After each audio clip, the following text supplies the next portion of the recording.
মহিলাৰ বাবে লৈছো এই মুহূৰ্তৰ এটা ডাঙৰ খবৰ বিশেষকৈ যিসকলে অৰুণোদয় আঁচনি লাভ কৰা নাই তেওঁলোকৰ বাবে এটা ভাল খবৰ কিয়নো নতুনকৈ 2.5 লাখ মহিলাই লাভ কৰিব অৰুণোদয় আঁচনি বিশেষকৈ ৰেচন কাৰ্ড থকা প্ৰতিগৰাকী মহিলাই অৰুণোদয় আঁচনি লাভ কৰিবলৈ সক্ষম হ'ব ইয়াৰ বাবে আপুনি কেনেদৰে আবেদন কৰিব বা কি নথিপত্ৰৰ প্ৰয়োজন হ'ব লৈছো তাৰ সবিশেষ অৰুণোদয় আঁচনিৰ লাখ লাখ মহিলাৰ বাবে এই মুহূৰ্তত এটা ডাঙৰ খবৰ অৰুণোদয় আঁচনিক লৈ এই ডাঙৰ খবৰ লৈ অহা হৈছে মহিলাসকলৰ বাবে অৰুণোদয় আঁচনিত নতুনকৈ অন্তৰ্ভুক্ত হ'ব 2,50,000 লোক নতুনকৈ 2.5 লাখ লোকে অৰুণোদয় আঁচনি লাভ কৰিবলৈ সক্ষম হ'ব আৰু ৰেচন কাৰ্ড লাভ কৰা প্ৰতিগৰাকী মহিলাই লাভ কৰিব অৰুণোদয় আঁচনি অৰুণোদয় আঁচনিৰ হিতাধিকাৰীয়ে লাভ কৰিব প্ৰধানমন্ত্ৰী বীমা সুবিধা আঁচনি যিসকল অৰুণোদয় আঁচনিৰ হিতাধিকাৰী তেওঁলোকে প্ৰধানমন্ত্ৰী বীমা সুবিধাৰ আঁচনি লাভ কৰিব এই আঁচনিৰ বাবে বাজেটত ধাৰ্য কৰা হৈছে 3,000 কোটি টকা মহিলাসকলৰ বাবে মুহূৰ্তৰ এটা ডাঙৰ খবৰ সৰ্বমুঠ 30 লাখ লোকে লাভ কৰিব অৰুণোদয় আঁচনি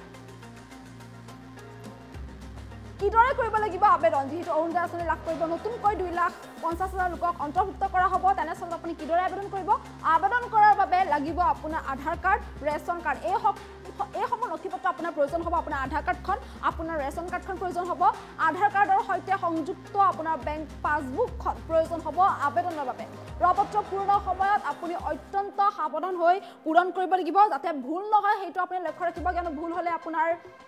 প্ৰপত্ৰখন বাতিল হ'ব পাৰে হেহে আবেদনখন আপুনি যেতিয়া আবেদন কৰিব বা প্ৰপত্ৰখন যেতিয়া পূৰণ কৰিব তেতিয়া আপুনি অত্যন্ত সাৱধান হ'ব কিয়নো নতুনকৈ যিহেতু অৰুণোদয় আঁচনি অন্তৰ্ভুক্ত হ'ব 2,50,000 লোক আৰু যিসকলে অৰুণোদয় আঁচনি লাভ কৰা নাই তেওঁলোকৰ বাবে ডাঙৰ খবৰ অৰুণোদয় আঁচনি লাভ নকৰা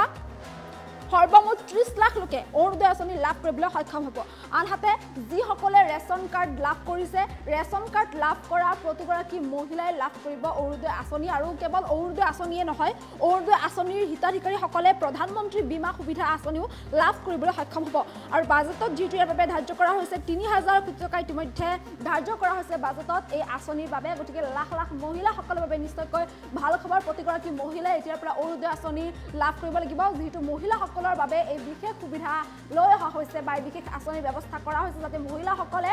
স্বনিৰ্ভৰশীল হ'ব পাৰে বা নিজৰ প্ৰয়োজনীয় বস্তুখিনি যাতে তেওঁলোকে নিজেই প্ৰয়োজনীয়খিনি যাতে নিজে পূৰণ কৰিব পাৰে বিশেষকৈ মহিলাসকলৰ বাবে যিহেতু এই বিশেষ সুবিধা লৈ অহা হৈছে তেনেস্থলত লাখ লাখ মহিলাই এই সুবিধা লাভ কৰিবলৈ সক্ষম হ'ব অৰুণোদয় আঁচনি লাভ কৰিব প্ৰতিগৰাকী মহিলাই অৰুণোদয় আঁচনি লাভ কৰিবলৈ সক্ষম হ'ব আৰু যিসকলে অৰুণোদয় লাভ কৰা নাই এতিয়ালৈ তেওঁলোকে লাভ কৰিব নতুনকৈ যিহেতু অৰুণোদয় আঁচনিত অন্তৰ্ভুক্ত কৰা হৈছে প্ৰায় 2.5 লাখ লোক 2,50,000 লোকে লাভ কৰিব অৰুণোদয় আঁচনি আৰু ৰেচন কাৰ্ড যিসকলে লাভ কৰিছে ৰেচন কাৰ্ড লাভ কৰা প্ৰতিগৰাকী মহিলাই অৰুণোদয় আঁচনি লাভ কৰিবলৈ সক্ষম হ'ব আৰু যিসকল অৰুণোদয় আঁচনিৰ হিতাধিকাৰী আছে অৰুণোদয় আঁচনিৰ হিতাধিকাৰীসকলে প্ৰধানমন্ত্ৰী বীমা সুবিধা আঁচনিও লাভ কৰিব আৰু এই আঁচনিৰ বাবে যিহেতু বাজেটত 3,000 কোটি টকা ধাৰ্য কৰা হৈছে তেনেস্থলত প্ৰতিগৰাকী মহিলাই অৰুণোদয় আঁচনি লাভ কৰিবলৈ সক্ষম হ'ব আৰু ইয়াৰ বাবে আপোনাক যেতিয়া আপুনি আবেদন কৰিব অৰুণোদয় আঁচনিৰ বাবে তেতিয়া আপোনাৰ কিছু নথিপত্ৰৰ প্ৰয়োজন হ'ব এই সমূহ নথিপত্ৰৰ জৰিয়তে আপুনি অৰুণোদয় আঁচনিৰ বাবে আবেদন কৰিব পাৰিব আৰু আবেদন কৰাৰ বাবে আপোনাক প্ৰয়োজন হ'ব আপোনাৰ আধাৰ কাৰ্ডখন আপোনাৰ যিখন আধাৰ কাৰ্ড আছে সেইখন আপোনাৰ প্ৰয়োজন হ'ব আপোনাৰ ৰেচন কাৰ্ডখন প্ৰয়োজন হ'ব কিয়নো ৰেচন কাৰ্ড থকা প্ৰতিগৰাকী মহিলাই যিহেতু অৰুণোদয় আঁচনি লাভ কৰিবলৈ সক্ষম হ'ব তেনেস্থলত আপোনাৰ আধাৰ কাৰ্ডখন আপোনাৰ ৰেচন কাৰ্ডখন ইয়াৰ বাবে প্ৰয়োজন হ'ব লগতে আধাৰ কাৰ্ডৰ সৈতে সংযুক্ত বেংক পাছবুক আপোনাৰ যিখন বেংক পাছবুক সেই পাছবুকখন কিন্তু আধাৰ কাৰ্ডৰ সৈতে সংযুক্ত হ'ব লাগিব বা লিংক থাকিব লাগিব আৰু এই সমূহ নথিপত্ৰ আপোনাৰ প্ৰয়োজন হ'ব যেতিয়া আপুনি অৰুণোদয় আঁচনিৰ বাবে আবেদন কৰিব আৰু এই প্ৰপত্ৰ পূৰণৰ সময়ত আপুনি অত্যন্ত সাৱধান হৈ পূৰণ কৰিব লাগিব যাতে কোনো ধৰণৰ ভুল নহয় তাৰ প্ৰতি আপুনি লক্ষ্য ৰাখিব কিয়নো যদিহে ভুল হয় তেন্তে আপোনাৰ এই প্ৰপত্ৰখন বাতিলো হ'ব পাৰে সেয়েহে যি সময়ত বা যেতিয়া আপুনি এই প্ৰপত্ৰ পূৰণ কৰিব অৰুণোদয় আঁচনিৰ বাবে সেই সময়ত আপুনি অত্যন্ত সাৱধান হ'ব আৰু সাৱধানেৰে আপুনি অৰুণোদয় আঁচনি এই প্ৰপত্ৰখন পূৰণ কৰিব আৰু সৰ্বমুঠ 30 লাখ লোকে এই অৰুণোদয় আঁচনি লাভ কৰিবলৈ সক্ষম হ'ব মুঠৰ ওপৰত এতিয়াৰ পৰা প্ৰতিগৰাকী মহিলাই অৰুণোদয় আঁচনি লাভ কৰিবলৈ সক্ষম হ'ব অৰুণোদয় আঁচনিৰ জৰিয়তে প্ৰতিমাহে 1,250 টকাকৈ লাভ কৰিব মহিলাসকলে যিহেতু মহিলাসকলৰ বাবে এই বিশেষ ব্যৱস্থা কৰা হৈছে বা এই আঁচনিৰ প্ৰৱৰ্তন কৰা হৈছে বিশেষকৈ মহিলাসকলৰ বাবে তেওঁলোকে যাতে আত্মনিৰ্ভৰশীল হ'ব পাৰে বা নিজৰ প্ৰয়োজনখিনি যাতে তেওঁলোকে নিজে পূৰণ কৰিব পাৰে তাৰ বাবে মহিলাসকলক লৈ যিহেতু এই বিশেষ আঁচনিৰ ব্যৱস্থা কৰা হৈছে যি আঁচনিৰ জৰিয়তে প্ৰতিমাহে 10 তাৰিখে মহিলাসকলে অৰুণোদয় আঁচনিৰ ধন লাভ কৰিবলৈ সক্ষম হৈছে বা 1250 টকা লাভ কৰিবলৈ সক্ষম হৈছে তেনেস্থলত এতিয়াৰে পৰা নতুনকৈ যিহেতু আৰু বহু মহিলা অন্তৰ্ভুক্ত হ'ব বা হিতাধিকাৰী হ'ব অৰুণোদয় আঁচনিৰ আৰু নতুনকৈ 2,50,000 মহিলাই লাভ কৰিব অৰুণোদয় আঁচনি সমান্তৰালকৈ যেহেতু নতুনকৈ ৰেচন কাৰ্ড বহু মহিলাই লাভ কৰিবলৈ সক্ষম হৈছে নতুনকৈ যি ৰেচন কাৰ্ড বিতৰণ কৰা হৈছিল ৰেচন কাৰ্ড বিতৰণৰ পিছতে যেহেতু বহু মহিলাই লাভ কৰিছে নতুনকৈ ৰেচন কাৰ্ড তেনেস্থলত যিসকল মহিলাই ৰেচন কাৰ্ড লাভ কৰিছে বা যিসকল ৰেচন কাৰ্ডৰ হিতাধিকাৰী প্ৰতিগৰাকী মহিলাই এতিয়াৰে পৰা অৰুণোদয় আঁচনি লাভ কৰিব পূৰ্বে যিসকলৰ ৰেচন কাৰ্ড আছিল কিন্তু অৰুণোদয় আঁচনি নাছিল তেওঁলোকেও এতিয়াৰে পৰা অৰুণোদয় আঁচনি লাভ কৰিবলৈ সক্ষম হ'ব মুঠৰ ওপৰত আপোনাৰ যদি ৰেচন কাৰ্ড আছে তেন্তে আপুনি লাভ কৰিব অৰুণোদয় আঁচনি যেহেতু মহিলাসকলৰ বাবে এই বিশেষ সুবিধা লৈ অহা হৈছে আৰু ইয়াৰ বাবে ইতিমধ্যে বাজেটত 3,000 কোটি টকা ধাৰ্য কৰা হৈছে আৰু কেৱল অৰুণোদয় আঁচনি বুলিয়েই নহয় অৰুণোদয় আঁচনিৰ যিসকল হিতাধিকাৰী আছে বা অৰুণোদয় আঁচনিৰ যিসকল লাভ কৰিব তেওঁলোকে প্ৰধানমন্ত্ৰী বীমা সুবিধা আঁচনিও লাভ কৰিবলৈ সক্ষম হ'ব গতিকে সেইসকল মহিলাই প্ৰধানমন্ত্ৰী বীমা সুবিধা আঁচনি লাভ কৰিব সমান্তৰালকৈ যিসকলৰ ৰেচন কাৰ্ড আছে তেওঁলোকেও অৰুণোদয় আঁচনি লাভ কৰিবলৈ সক্ষম হ'ব মুঠৰ ওপৰত এতিয়াৰ পৰা ৰেচন কাৰ্ড লাভ কৰা বা ৰেচন কাৰ্ড থকা প্ৰতিগৰাকী মহিলাই এই অৰুণোদয় আঁচনি লাভ কৰিবলৈ সক্ষম হ'ব নতুনকৈ 2,50,000 লোকক অন্তৰ্ভুক্ত কৰা হ'ব বা হিতাধিকাৰীক অন্তৰ্ভুক্ত কৰা হ'ব অৰুণোদয় আঁচনিৰ অধীনত তেনেস্থলত এই আঁচনিৰ বাবে যি 3,000 কোটি টকা ধাৰ্য কৰা হৈছে সেই 3,000 কোটি টকা ইতিমধ্যে যিহেতু ধাৰ্য কৰা হৈছে আৰু সৰ্বমুঠ 30 লাখ লোকে যিহেতু অৰুণোদয় আঁচনি লাভ কৰিব তেনেস্থলত লাখ লাখ মহিলাৰ বাবে নিশ্চয়কৈ এটা ভাল খবৰ যে অৰুণোদয় আঁচনিৰ পৰা যিসকল মহিলাই বঞ্চিত হৈ আছে বা অৰুণোদয় আঁচনি যিসকল মহিলাই লাভ কৰা নাছিল তেওঁলোকেও এতিয়াৰ পৰা অৰুণোদয় আঁচনি লাভ কৰিবলৈ সক্ষম হ'ব আজি মই এই কথা জানাবলৈ পাই সুখী হৈছো যে এই আঁচনিৰ অধীনত এই বৰ্ষত আমাৰ চৰকাৰে প্ৰায় 2.5 লাখ অতিৰিক্ত হিতাধিকাৰীক সামৰি লোৱাৰ সিদ্ধান্ত লৈছে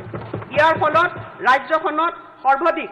30 লাখৰো অধিক পৰিয়াল অৰুণোদয় আঁচনিৰ জৰিয়তে লাভান্বিত হ'ব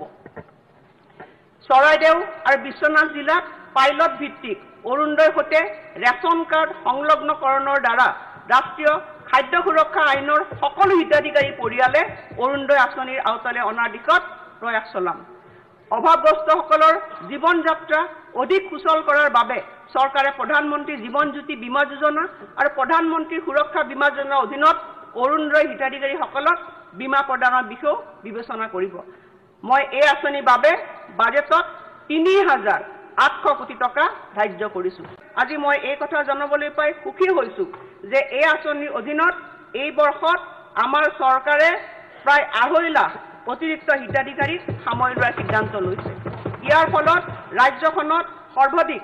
30 লাখৰো অধিক পৰিয়াল অৰুণোদয় আঁচনিৰ জৰিয়তে লাভান্বিত হ'ব চৰাইদেউ আৰু বিশ্বনাথ জিলাত পাইলট ভিত্তিক অৰুণোদয়ৰ সৈতে ৰেচন কাৰ্ড সংলগ্নকৰণৰ দ্বাৰা ৰাষ্ট্ৰীয় খাদ্য সুৰক্ষা আইনৰ সকলো হিতাধিকাৰী পৰিয়ালে অৰুণোদয় আঁচনিৰ আওতালৈ অনাৰ দিশত প্ৰয়াস চলাম অভাৱগ্ৰস্তসকলৰ জীৱন যাত্ৰা অধিক সুচল কৰাৰ বাবে চৰকাৰে প্ৰধানমন্ত্ৰী জীৱন জ্যোতি বীমা যোজনা আৰু প্ৰধানমন্ত্ৰী সুৰক্ষা বীমা যোজনাৰ অধীনত অৰুণোদয় হিতাধিকাৰীসকলক বীমা প্ৰদানৰ বিষয়েও বিবেচনা কৰিব মই এই আঁচনিৰ বাবে বাজেটত 3,800 কোটি টকা ধাৰ্য কৰিছো আজি মই এই কথা জানাবলৈ পাই সুখী হৈছো যে এই আঁচনিৰ অধীনত এই বৰ্ষত আমাৰ চৰকাৰে প্ৰায় 2.5 লাখ অতিৰিক্ত হিতাধিকাৰীক সামৰি লোৱাৰ সিদ্ধান্ত লৈছে ইয়াৰ ফলত ৰাজ্যখনত সৰ্বাধিক 30 লাখৰো অধিক পৰিয়াল অৰুণোদয় আঁচনিৰ জৰিয়তে লাভান্বিত হ'ব চৰাইদেউ আৰু বিশ্বনাথ জিলাত পাইলট ভিত্তিক অৰুণোদয়ৰ সৈতে ৰেচন কাৰ্ড সংলগ্নকৰণৰ দ্বাৰা ৰাষ্ট্ৰীয় খাদ্য সুৰক্ষা আইনৰ সকলো হিতাধিকাৰী পৰিয়ালে অৰুণোদয় আঁচনিৰ আওতালৈ অনাৰ দিশত প্ৰয়াস চলাম অভাৱগ্ৰস্তসকলৰ জীৱন যাত্ৰা অধিক সুচল কৰাৰ বাবে চৰকাৰে প্ৰধানমন্ত্ৰী জীৱন জ্যোতি বীমা যোজনা আৰু প্ৰধানমন্ত্ৰী সুৰক্ষা বীমা যোজনাৰ অধীনত অৰুণোদয় হিতাধিকাৰীসকলক বীমা প্ৰদানৰ বিষয়েও বিবেচনা কৰিব মই এই আঁচনিৰ বাবে বাজেটত 3,800 কোটি টকা ধাৰ্য কৰিছো আজি মই